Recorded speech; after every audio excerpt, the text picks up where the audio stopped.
Alright, so we will demonstrate how to cut the foam. So this is the foam that we got from the upholstery shop, and we got all their scraps. So this is just for cutting the foam. There will be another video for cutting the other materials for the face shield. So first thing that you need is a very clean chopping board. Okay, make sure that it's not the chopping board that you use to chop your meat, especially. So this has not been used. Nobody's using this, so it's very clean. Now this one, the goal is to cut this into six. Cut into six.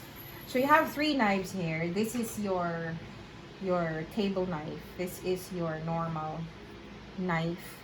And this is your bread knife. So ito yung mga knife na super sharp. As you can see, this is the bread knife. It has I don't know how you call it, serrated. Is it serrated? Jamie, we're using the phone to take a video.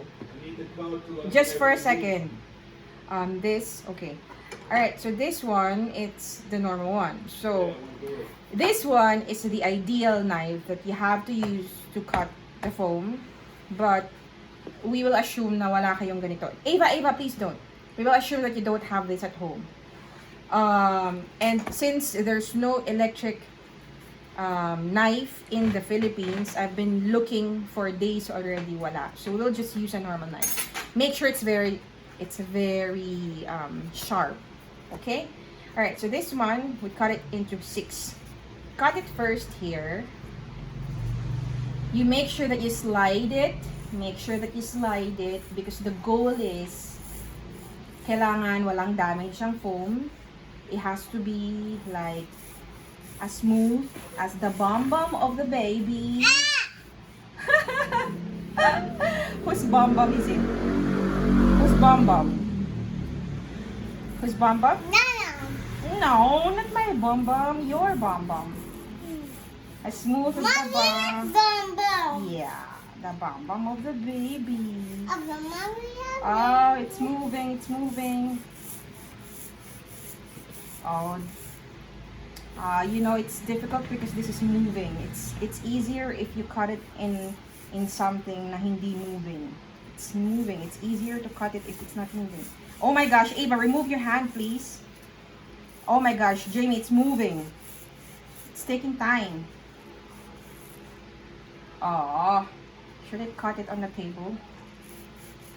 It's moving. Kasi yung table namin, it has glass. So since it has glass, it's very slippery. It's not like tiles na... Okay, so it's like cutting bread. Oh, it's moving. Earlier we tried it on the tile. It's easier to cut it if it's not moving. Anyway, but it's hygienic if you do it like this. Because these things are gonna be on the faces of people. Okay, so, see? It's perfect. It's very smooth. No damage. See? You cannot see any like tidbits of foam. No damage. Okay, so this one, you cut this into 3. Because we are trying to make 3. Ava, remove your hand, please. Okay.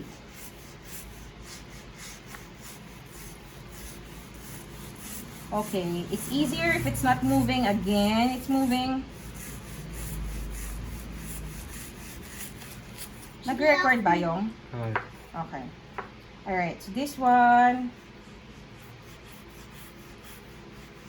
So, try to control na lang the movement of the chopping board.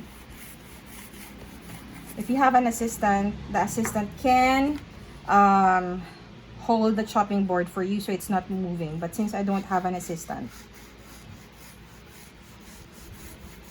Okay. Pasensya na po sa kamay dahil I don't go to the salon to have my nails done. Busy ang lola nyo. Wala nang panahon. Yan. Ayan. Okay. Wow. It's really sharp. Pag gumamit kayo ng knife na hindi sharp, it's not gonna work. So make sure it's see? It's perfect. There's no tidbit. It's perfect. It's very smooth. It's perfect. All right. So for the MamaBees we will give them the foam. We have 2,000 foam cubes, and the goal is for them to cut each cube into 6. That's how you do it. Thumbs up.